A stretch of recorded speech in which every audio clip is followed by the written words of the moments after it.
Welcome back to Skee TV. Now, before my next guest transitioned into music, he was a hardcore gang member here in LA.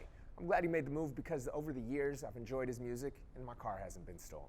Give it up for Be Real. Clouds forming in the sky from my exhale. Out the window of the S-Class smoke trail. Pied Piper hit your dab rig in the cypher. Spilling wax on the E-nail, get you higher. What's up, G? That's good. Legendary in the building. It's crazy to think how long Cypress has been in the game and still 24 years. 24 years. When you guys started, did you think that 2015 you guys would still be around, you'd be doing all these different things, different industries, BREALTV, your own, like all this crazy stuff? I mean, you know, I can't speak for the other guys, but like I totally did not see it, you know. Fortunately, you know, the stuff that we were able to do resonated on that first album for us. It was different. If you asked me if that even would have caught, I was like, well, you know, I like it, but I don't know if people are gonna like it. I hope they like it, but yeah, no, I mean, I definitely didn't see it coming. So I appreciate everything that's happened along the way, man, and a lot has happened, you know. So, what was the moment for you where you realized, all right, this music is working out. I'm going to be successful. This is my life now. This is the path that I'm going to go down. Well, I didn't necessarily know it was going to be a successful path, but we were working on Dogg's younger brother's record, which his name is Mellow and I.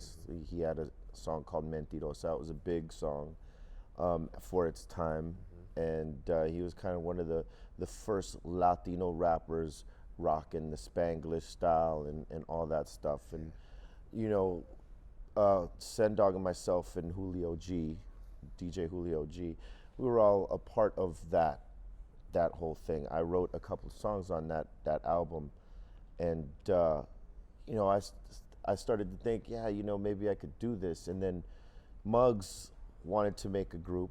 We didn't have a name or anything yet, but you know, he talked to me and Sen, and it took me a minute to get into that mode because I was still in kind of gangbang mode and not believing, but it took some convincing.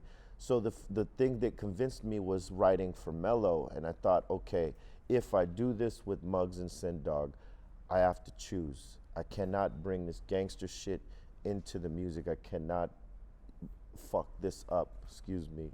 I can't mess this up for the other guys who are taking the chance on bringing me into this. So I chose to, you know, kind of not necessarily, you know, break my ties from my neighborhood or anything like that, but I chose to be in the studio and do the music as opposed to be in the street and do what I was doing before.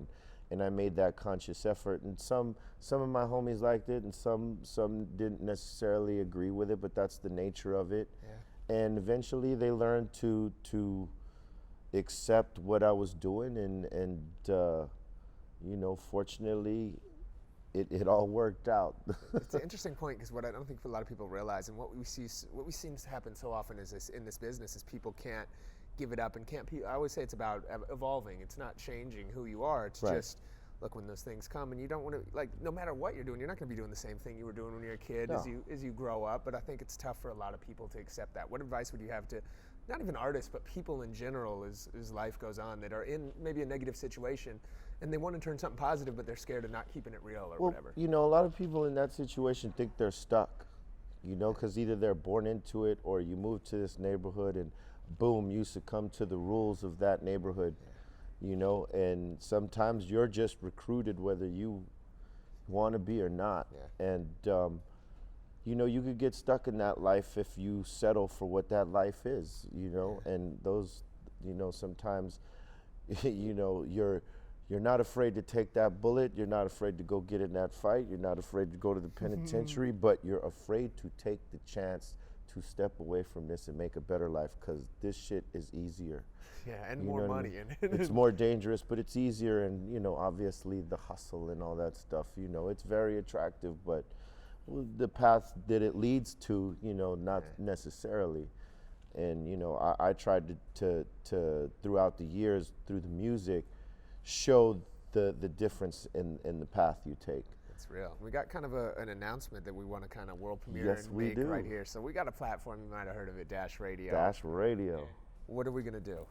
we're going to do BREALTV right with Dash, man. There it is. Dash Radio, BREALTV, Dash a Radio, brand new BREALTV, thing you're shit. hearing here for the first time. So radio's at a weird place right now. Yeah, I mean, regular radio, I don't even think, I mean, a lot of people still listen to it, but they're not listening at the rate they used to. The kids are listening on their smartphones, their iPads, their laptops. Realistically, I think they're disconnected from the actual fan base, whereas, you know, things like, you know, the apps like Dash and the stations like Dash, those are the things that the kids are listening to right there, because they can pop onto anything they want to hear at any given time, unfiltered, and no commercials and no middleman and no music or program director, you know, force feeding you some shit all day, you know, and that, I think that's the great thing, and people are more about the choice of